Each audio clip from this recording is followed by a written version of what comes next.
Hello, everyone. Welcome to the second episode of So, You Want to Learn Psychology? My name is Eric. I'm a limited licensed master social worker. I work at a private practice psychotherapy clinic, and I've worked with children, adults, and youth in a professional capacity for 10 years. I wanted to begin this episode by referring briefly to our first episode on man and his symbols. In that episode, I mentioned a quote by Jung about the function of dreams being to attempt to restore psychic equilibrium. The word equilibrium, from Latin equi, meaning equal or even, and libra, meaning balance or scales, creates an image in our mind similar to that of the scales of justice. It implies that there are forces, in this case psychic forces, that weigh either positively or negatively upon our psyche. This is, in effect, the fundamental concept between Jung's theory of the dynamics of the psyche, hence, psychodynamic theory. The structure and dynamics of the psyche is a compilation of Jung's collected works from the years 1926 to 1958. It includes lectures and seminars given on a wide range of topics, from the significance of the constitution and heredity in psychology, to the real and the surreal, spirit and life, and the soul and death. I want to take a few minutes to discuss some of the quotes from this book that I think are highly applicable to working directly with patients. The first quote that I'd like to begin with is from his 1948 lecture entitled On Psychic Energy. It reads, "Thus, it may easily happen that an attitude can no longer satisfy the demands of adaptation because changes in the environmental conditions require a different attitude. For example, a feeling attitude that seeks to fulfill demands of reality by means of empathy may easily encounter a situation that can only be solved through thinking." The content of this quote requires some initial buy-in into the idea of psychological types. We'll talk more about the psychological types later in the series. But in reality, this is also a fundamental principle of cognitive behavioral therapy. When Jung says that changing environmental conditions necessitate a change in attitude, this is no different than telling a patient to reflect on their intermediate belief system and how their attitude towards themselves, others, and the world may be the source of their difficulties due to an out-of-date or maladaptive belief system, or in Jung's words, their attitude. Many of the people that I've worked with have benefited from examining their belief system and asking themselves if their values are too rigid or maladaptive. I often say to them, there may have been a point in time where these beliefs made sense. They may have even kept you safe, but now they're out of date and they're no longer serving you. I can think of a few of my clients who, after examining their own beliefs and attitudes towards themselves and others, have concluded that their beliefs have changed and that they would consider themselves a different person altogether because of it. It goes to show that these old ideas are not outdated. In fact, they're some of the fundamental truths that have been passed down through the ages. This is nothing less than ancient wisdom dressed up in modern psychological garb. Jung was no doubt a genius, but the principle of change your attitude remains an entirely archetypal nugget of wisdom that far precedes him and pinpoints a far simpler truth. He later writes, "We should never forget that what we call complicated, or even wonderful, is not at all wonderful for nature, but quite ordinary. We always tend to project our own difficulties of understanding and call them complicated, when in reality they are very simple and know nothing of our intellectual problems."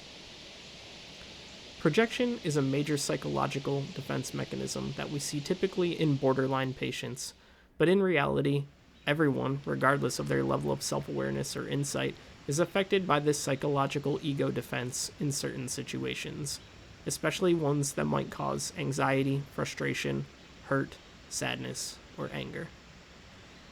In speaking of projection, Jung writes, "Just as we tend to assume that the world is as we see it, we naively suppose that people are as we imagine them to be.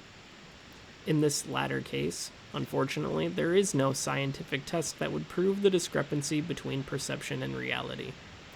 Although the possibility of gross deception is infinitely greater here than in our perception of the world, we still go on naively projecting our own psychology into our fellow human beings.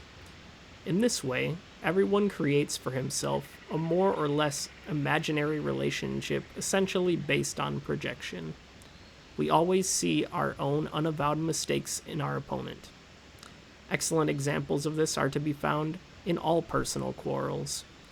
Unless we are possessed of an unusual degree of self-awareness, we shall never see through our projections, but must always succumb to them, because the mind in its natural state presupposes these projections. The mind in its natural state presupposes these projections. In essence, he is saying that because it is your mind that's creating the projections, you have almost no choice but to believe that they are real and true, without sufficient self-awareness and insight.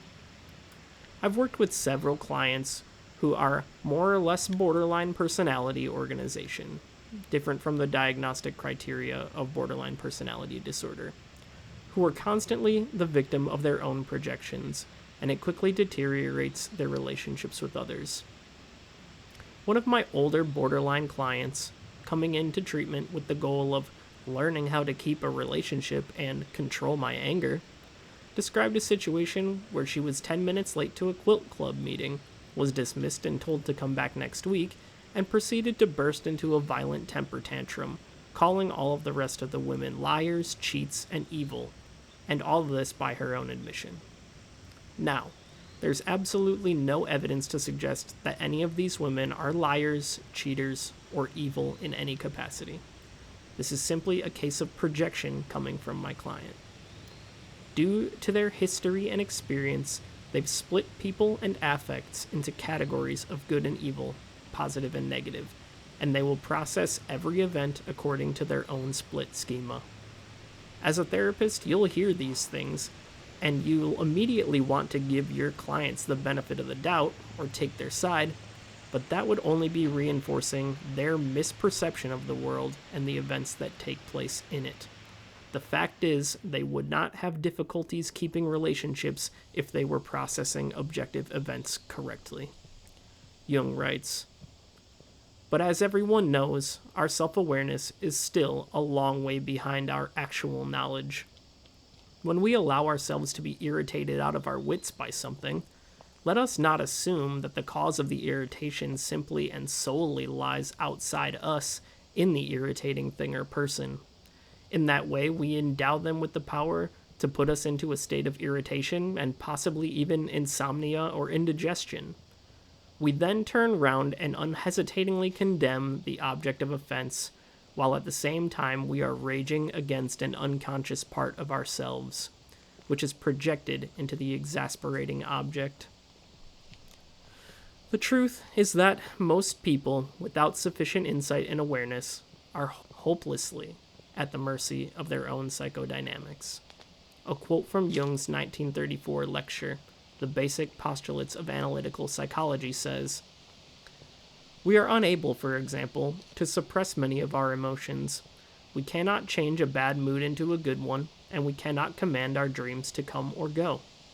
The most intelligent man may be obsessed at times with thoughts which he cannot drive away even with the greatest effort of will. The mad tricks of memory plays sometimes leave us in helpless amazement, and at any time unexpected fantasies may run through our heads. We believe that we are masters in our own house only because we like to flatter ourselves. In reality, we are dependent to a startling degree on the proper functioning of the unconscious psyche, and must trust that it does not fail us." I'd like to end this video with one final passage from a lecture titled The Soul and Death. "The nature of the psyche reaches into obscurities far beyond the scope of our understanding. It contains as many riddles as the universe with its galactic systems, before whose majestic configurations only a mind lacking in imagination can fail to admit its own insufficiency. This extreme uncertainty of human comprehension makes the intellectualistic hubbub not only ridiculous, but also deplorably dull. If, therefore, from the needs of his own heart, or in accordance with ancient lessons from human wisdom, or out of respect for the psychological fact that telepathic perceptions occur, anyone should draw a conclusion that the psyche, in its deepest reaches, participates in a form of existence beyond space and time, and thus partakes of what is inadequately and symbolically described as eternity. Then, critical reason could counter with no other argument than the non liquid of science. Furthermore, he would have the inestimable advantage of conforming to a bias of the human psyche which has existed from time immemorial and is universal. Anyone who does not draw this conclusion, whether from skepticism or rebellion against tradition, from a lack of courage or inadequate psychological experience, or thoughtless ignorance, stands very little chance, statistically, of becoming a pioneer of the mind, but has instead the indubitable certainty of coming into conflict with the truths of his blood. Now, whether these are in the last resort absolute truths or not, we shall never be able to determine. It suffice to say that they are present in us as a bias, and that we know to our own cost what it means to come into unthinking conflict with these truths. It means the same disorientation, meaninglessness, and whatever else these symptoms of inferiority may be called. One of the most fatal of the sociological and psychological errors in which our time is so fruitful is the supposition that something can become entirely different all in a moment.